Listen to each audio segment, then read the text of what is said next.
each of our staff is going to introduce themselves. And actually, why don't we're going to go a little rogue here for a second and have everybody introduce themselves, because you're going to start talking about your area of the strategic plan, but we really haven't introduced ourselves. So maybe we should start with that. But I'm going to start over here. I'm going to do Rebecca, and then we're going to go to you, Emma, as our leaders of the board, and then we'll start with you, Jamie. So, Rebecca, you want to go first? Sure. Hi, everyone. Welcome. Thank you so much for being here. I'm so excited to see you all. My name is Rebecca Spartz. I am the current board chair of the IFOPA. Hi, I'm Emma Albee, and I am on the board.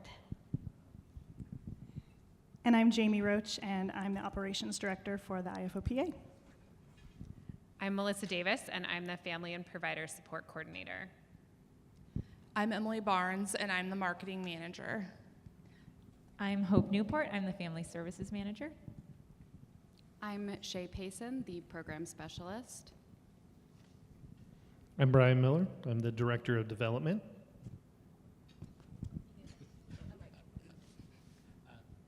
And saving the best for last, I'm Mark Hamilton, the new Research Director for the IFOPA. True. Okay, Rebecca. Thank you. All right, so like I said, my name is Rebecca Spartz. I have been on the board of the IFOPA for 6 years now. My term of service will be coming to an end at the end of this year. And I've also been the board chair for the past 2 years. My son Eli has FOP. He is 17 years old. He is not here with us, but he's here in spirit. So that's how I got involved, when my son was diagnosed in 2016. And this has been part of our journey ever since. And it's really been an honor to, serve our community as a member of our board. One of the things that I'm most proud of during my term as a board member has been the strategic plan that we developed that Michelle was just mentioning that we're going to be talking about here today. So it had been nearly 10 years since the last strategic plan had been written for the IFOPA.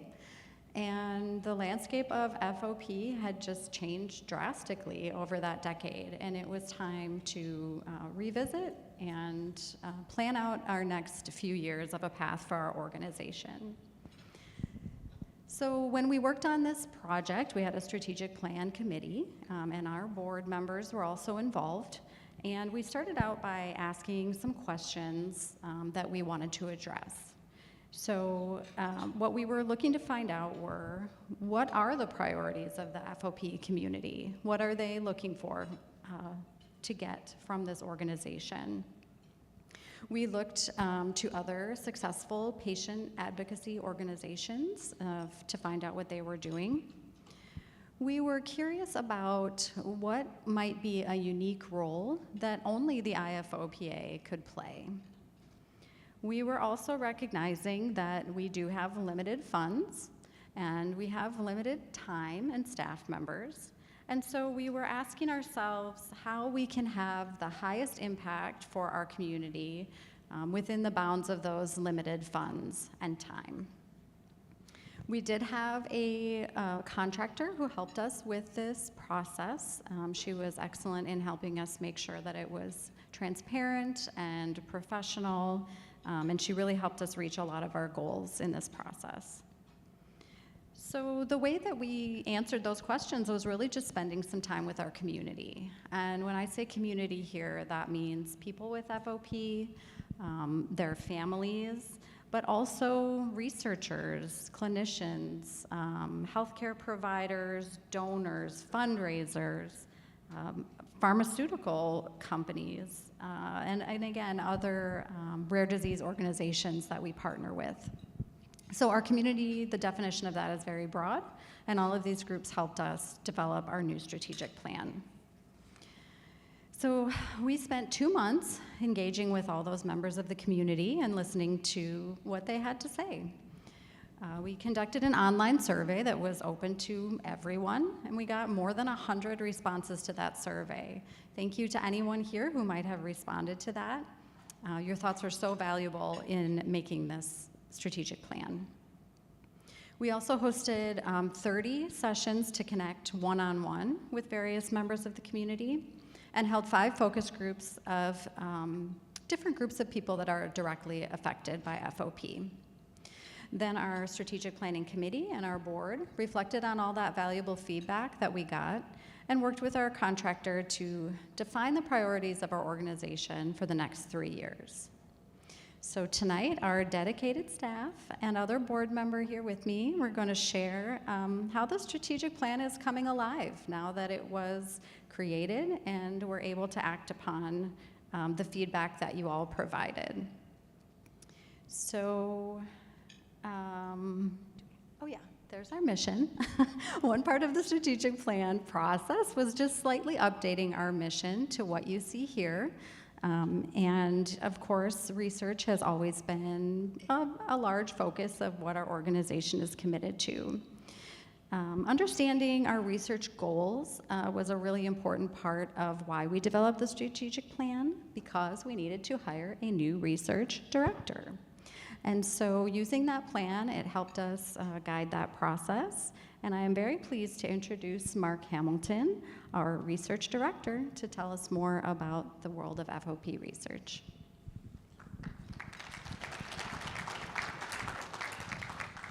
It's a pleasure to be here as somebody who's never been to one of these kind of meetings before, and so I'm here to learn a lot, as much as I can.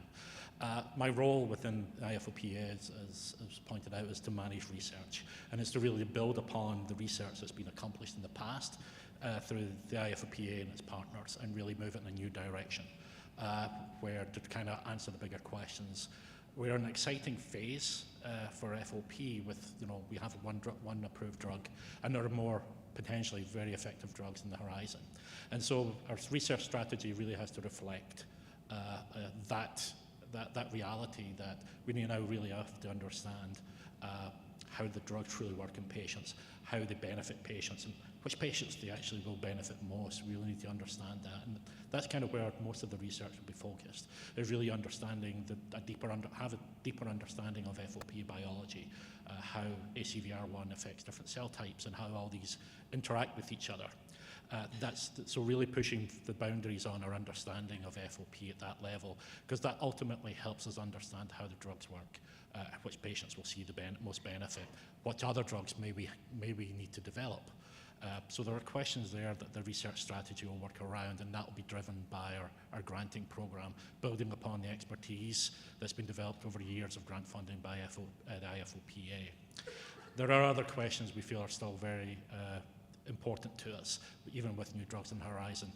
FOP is a global problem, so we still need to work on trying to get drugs to those people who may not be able to receive the drugs that perhaps people in the US and the EU will be able to get. So we want to reinvigorate our drug repurposing program, trying to find if there are other drugs that have been approved or in clinical trials that will be highly effective in patients worldwide, and providing the data that would help support those, are working with people to generate the data that would support new clinical trials with new modalities. A third point is we really want to understand how patients live with FOP. We have our registry. It's a very important aspect of what we do, but now with new drugs on the horizon, we need to collect more data from patients, and that will be another part of our strategy going forward, is understanding when patients are on effective therapies, how are they, what's the journey like, what's their lived experience with the therapy. Gathering that kind of information informs future clinicians, investigations, and research into FOP. And that's one area where I really want to encourage people, if they haven't signed up for the registry, aren't doing the surveys, please do that. We need that data moving forward. It's going to be very important. And we also want to bring in new tools, as Michelle had mentioned earlier on.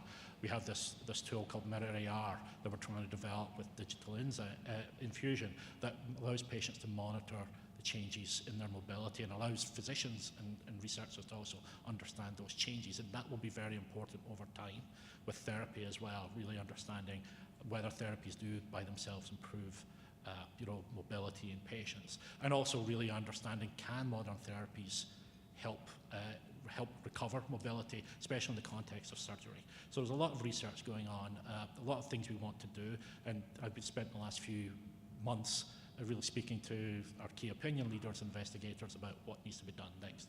Where do we actually get the most return on the dollars we invest in research. So, and as I said, I'm around, so if anybody has any questions, please just track me down. Thank you. We are so blessed to have Mark join our team. I think it was July 1st, I think was the day that we were all in Kansas City together. So, we really are a blessed community. FOP is a 1 in a million disease. So we are not just rare, we're ultra rare. But there is a tremendous amount of research activity and clinical trials that happen for such a rare disease. And part of the reason that happens is because this community has incredibly devoted scientists and pharmaceutical companies that are looking into the disease, and healthcare providers, many of them who are in the room who are part of the International Clinical Council on FOP that are caring for these patients. And we have an incredibly responsive community. When we ask, hey, there is someone who wants to interview to hear more about the FOP experience, you show up for that. You take surveys, you speak on panels, you participate in studies like the registry and the natural history study and this mirror AR study that we're doing today. You volunteer to speak at academic institutions, you help companies fill their trials, and all of these activities, some of them are clinical trials where you're taking a drug, and some of them are just telling someone about your experience as a patient.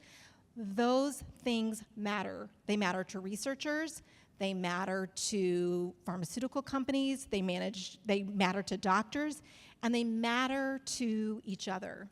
So one of the things that was really important that we heard in the strategic plan is the important role the IFOPA plays as a convener. So we're sort of a convener of this research, but we're also a convener of thought leaders. We are a convener at one of the most important things we do is the Drug Development Forum. It's something that has happened 6 times since 2014, and it is the only scientific conference in the world that is solely focused on FOP. You'll hear FOP at Int'l and other bone meetings, but this meeting is where they all come and they share and they collaborate with one another, and that's super important to FOP research. As I said, we are 1 in a million disease, and we have 5 clinical trials that are fully enrolled and 1 that is getting really close. And for such an ultra-rare disease, to fill those trials, it took about 1/3 of the world's known FOP patient population, and you did it. Like, you did it, and that is a huge accomplishment. So I think you should give yourselves a round of applause. It is incredible. It was facilitated by patients and families talking and sharing with one another about why it's important to be in clinical trials. It was facilitated by things that the IFOPA does, emails, social media posts, but also the International Clinical Council on FOP, many of whom served as investigators in these clinical trials, and then also the International President's Council, which is a group of people that lead FOP organizations in other countries. So another key factor in our research work, as Mark mentioned, is the registry. And if you have any questions about the registry, you can chat with Mark or I this week. We want to make sure that every person that is living with FOP is in that registry.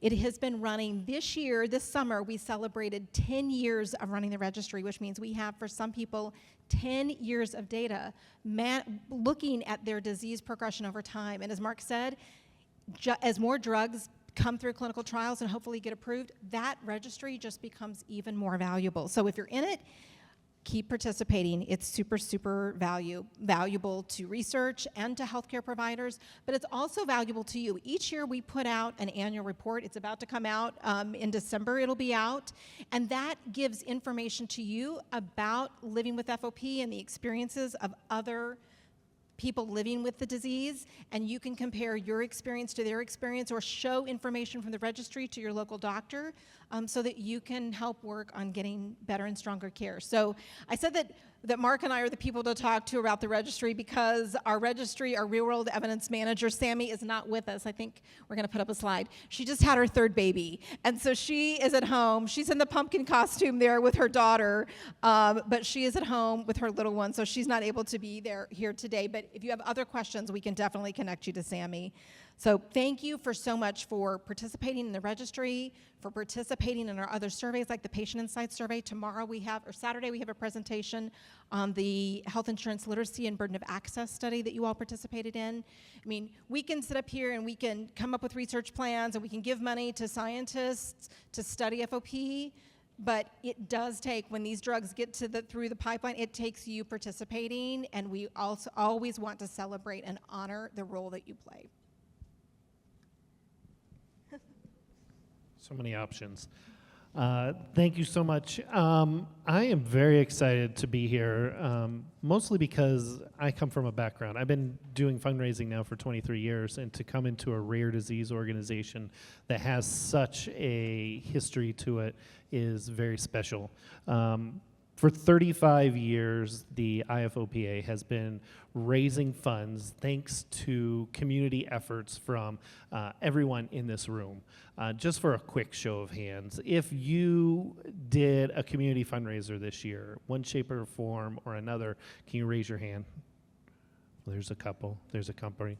If you made a donation this year of any size, 25 cents, $1, can you raise your hand? Yeah, look at that. There's so many more. If you shared a social media post, can you raise a hand? So this is a community that is striving to get the awareness built and to be shared for the community. I'm so happy to be able to be a part of this. And it's because of major donors and foundations. It's because of families. It's because of community fundraisers that we're able to do things like the registry. We're able to be a catalyst for new research, to be able to build awareness. It's because of those that are giving a quarter or giving $100,000 that we're able to do the work that we're doing. We have been able to do a lot with the funds that have been granted to us by you, the individuals in this audience. Just recently, we just completed our In Pursuit of a Cure campaign where the Chrismans, where are you guys at? You're in there. I see you. The Christmas chaired our campaign, and we just completed that. And we raised $506,000 that went directly to research. This isn't research that we're doing in the coming years. This is research that we're promising to fund with grants this year. And so we're very excited for that. And it's because of those efforts through Major Gifts and those efforts through community fundraisers and the In Pursuit of a Cure that we're able to continue to do this important work. Now, to do this important work, we have to celebrate that important work, and we have to cheer those people on, and we have to properly thank those people. And no one knows better on how to thank and to celebrate than Shay. Thank you, Brian. Thanks for the reminder of what this community can accomplish when we all come together. Most of our support comes from people who know somebody living with FOP. So this community is built on real connections and shared experiences. That's why we want everyone who supports the IFOPA to feel connected as well, not just as donors, but as members of our community. Something as simple as a timely thank you letter can make a big difference. Previously, it would take us a month or longer to get them out, but we've made it an effort to get them out on a weekly basis. Because you all support us through fundraising events, spreading awareness, and just showing up for each other, we are able to support you through family services, information, and connection. And that's exactly what Hope is going to share more about. When the family services staff joined the IFOPA to help continue to grow the already robust library of resources that had been assembled by families to navigate day-to-day life with FOP, this was a continuation of the work that had already been started by the community. So I want to start by thanking all the families who came before Melissa and I to create the foundation of our family service programs today.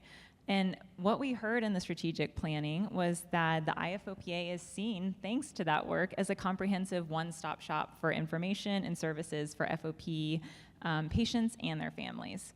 So this vast library of resources includes information on mental health and resiliency, personal advocacy, adaptive tools and home modifications, and resources to help families manage FOP through their daily activities and by working with a comprehensive team of healthcare providers.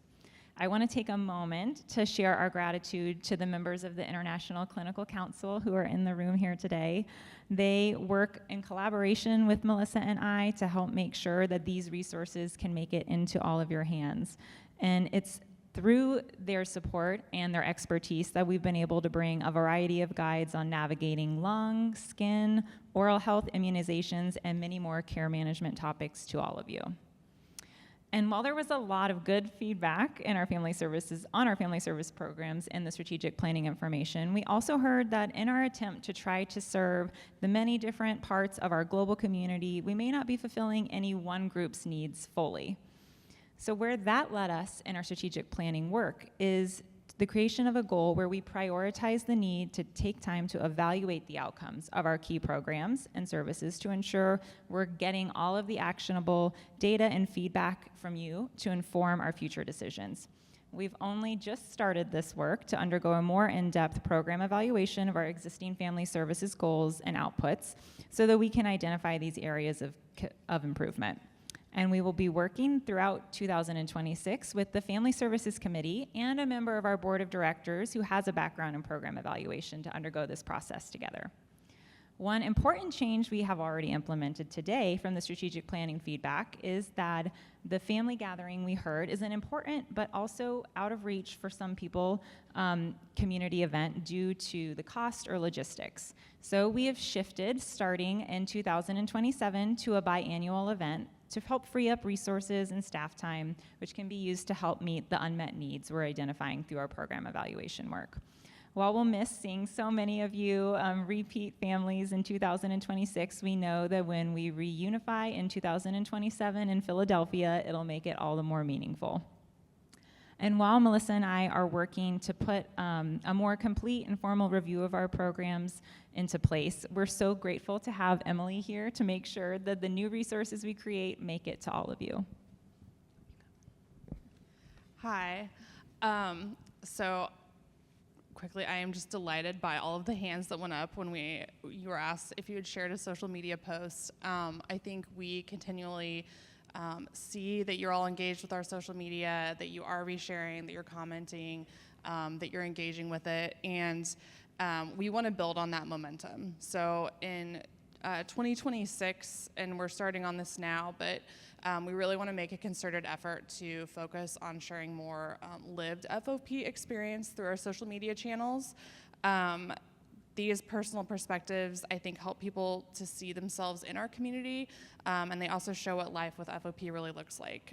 While I think I'm obviously biased, but I think this is one of the most incredible staff teams I've ever worked with, and everyone cares deeply, but none of us are able to fully understand the FOP experience because we don't have it.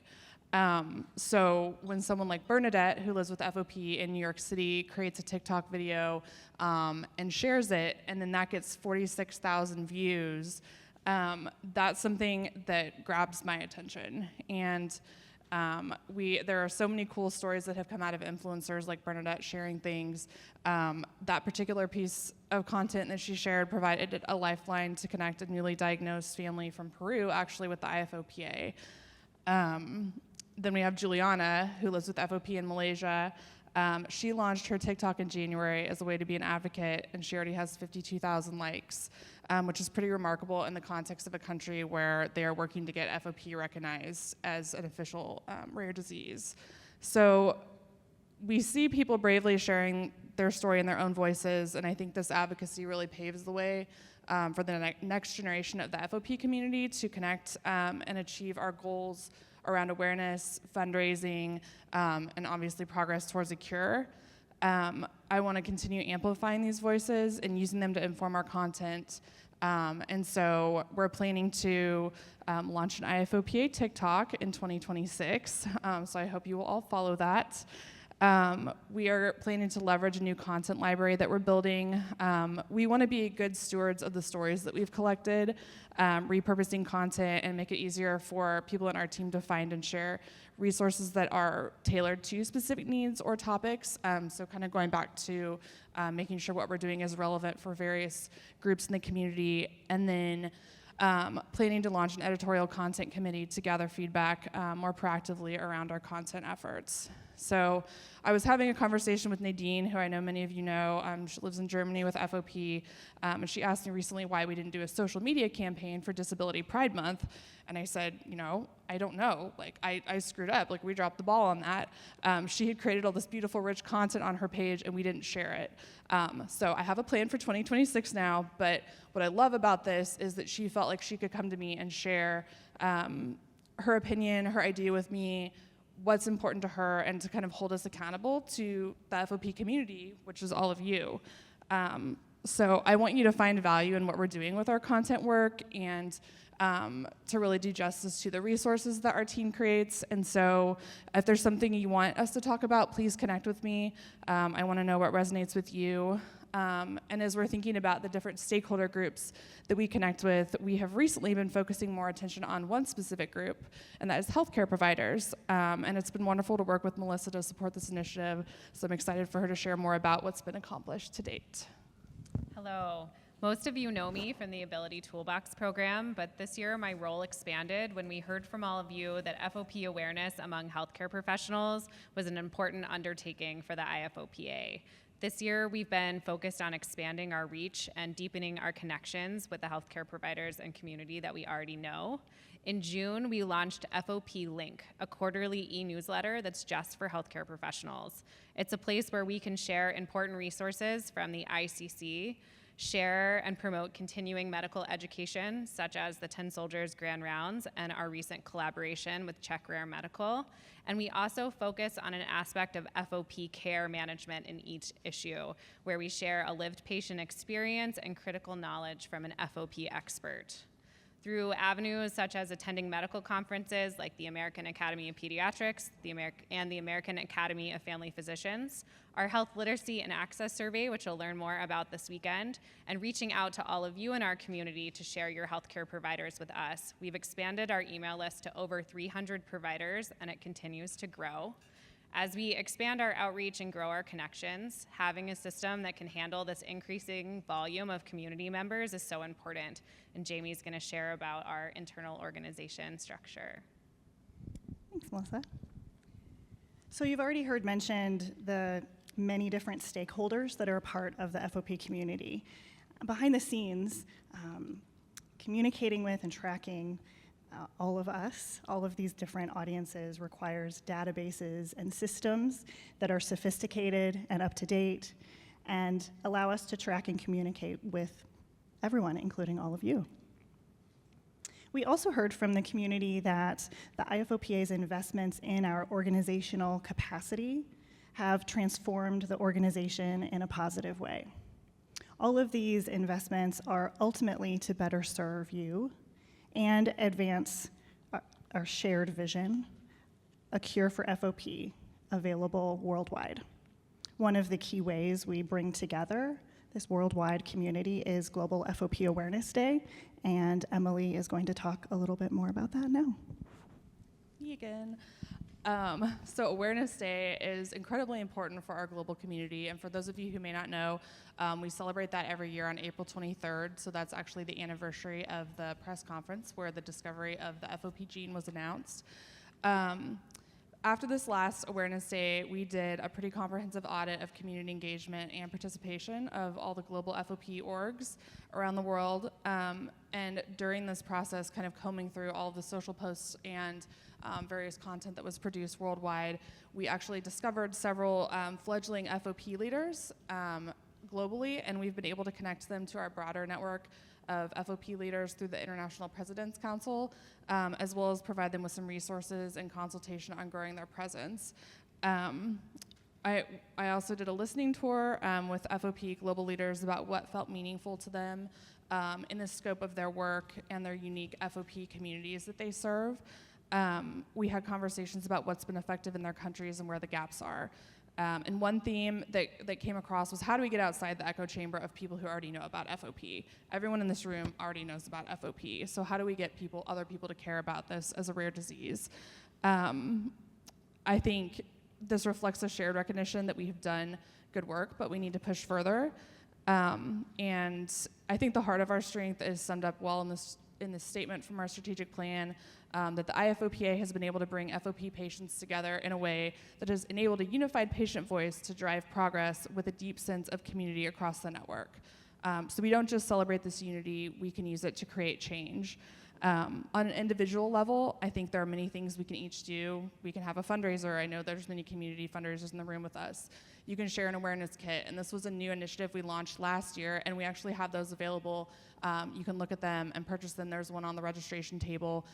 They're designed to be shared with your child's school or sports team. You can get some IFOPA merch, so shameless plug for the store. But we want to go one step further. We want to build awareness around topics like accessibility and ableism, reaching healthcare providers around the world, and inspiring future generations of researchers. So when we think about how do we build awareness, how do we cross that kind of empathy gap with a rare disease? Sharing stories, sharing community stories. So I think showing how FOP impacts the universal human experiences that shape our lives and the ways we interact with our environments and each other is critical. As we put renewed efforts into highlighting these stories, we shift our focus for Awareness Day 2026 to pay tribute to a very special group of pioneers, many of whom are in the room with us right now, which is awesome, who made the discovery of the FOP gene possible. I think the FOP community is incredibly resilient with a rich history of determination, and I think this story really showcases the best of what this community can do when it comes together to face a challenge and how this collaboration changed history. So this coming spring, you're going to hear these incredible stories about the global teamwork of FOP clinicians and researchers and institutions that led to the aha moment. You're going to hear about the multi-generational families who had FOP who made this discovery possible. You're going to hear about the parents, friends, coworkers, and individuals who refused to give up. And my personal favorite, you might hear a story about how Dr. Kaplan earned his secret agent name of FredX. So very, very excited. This is a very special celebration, and we can't wait to share it with all of you in the coming months. I think like the gene discovery, raising awareness of FOP cannot be done without close collaboration, and it's the spirit of collaboration that also helps drive the success of our programs. So in that spirit of collaboration, I mentioned them earlier. In addition to the IFOPA, there are 19, and that number is growing. There is a new organization in Chile, one in Colombia, and one in Ecuador. That are people who are organizing the patient communities in those countries. And so together, we come together through what's called the International President's Council. Only the IFOPA and FOP Trust, which is in India, have paid staff. The rest of the groups are led by patients and parents. So we heard that in the strategic plan that we are an important convener, so we convene that group to make sure that we are understanding what the needs are in their countries, what resources do they need, how can we help them organize patients to serve families when they're newly diagnosed, to be responsive when there are clinical trials available in their countries. So we'll continue to collaborate with them. Earlier this year, palovarotene was a drug that was approved in the United States in 2023. It was then later that year approved in Australia. But the patient organization in Australia had to go to their Pharmaceutical Benefits Advisory Committee and talk to them about FOP to convince the government to pay for the drug.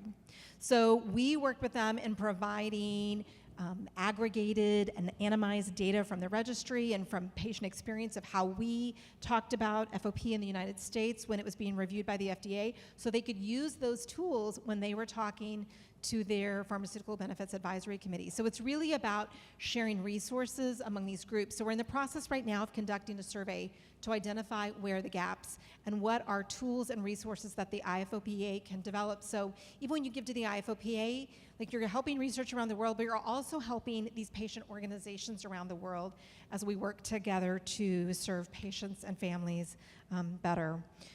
So you heard us talk a lot about the strategic plan. It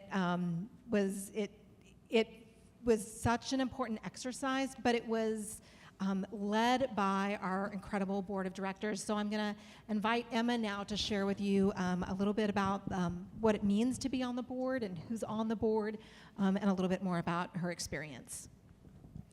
So I think that it's important to understand that the IFOPA has a board, as well as all of this amazing staff that work together and play different roles. So the roles of the board are to set the organization's direction and strategy, to ensure that we have the resources, both people and finances, needed to do our work, and to provide oversight. The staff manages the operations of the organization, and there are also 10 committees. And so you can see a slide now, and those are all of the board members. So this is my 6th and final year on the board, just like Rebecca. The bylaws state that a member can serve 2 consecutive terms of 3 years, and then you have to roll off for at least a year. And the board can have as many as 15 board members at a time. And it also must include 2 people living with FOP, or at least 2 people with FOP on the board. Other board members include family members of those living with FOP and people that bring experience that is helpful, such as financial and research. And I have really enjoyed seeing the behind the scenes of how the IFOPA works and all of the projects happening, but it is also a lot of work. I'm on 2 committees and several other task forces, including the recent Strategic Planning Committee. And if you're interested in serving on a committee or the board, you can get in touch with Michelle or Nadine Grossman, who will be the chair starting next year. And serving on a committee is a great way to kind of see how things work and see if you enjoy volunteering with the IFOPA.